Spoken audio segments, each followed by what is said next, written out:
What's the meaning of clamp?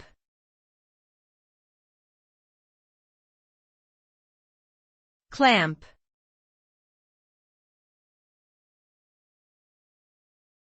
Clamp.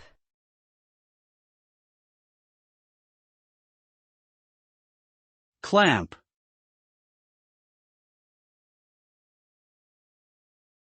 Clamp.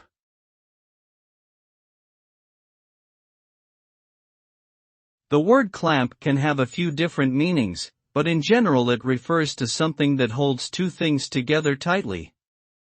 A clamp might be used to hold two pieces of wood together while glue dries, or to secure a hose onto a nozzle so that water can flow through without leaking.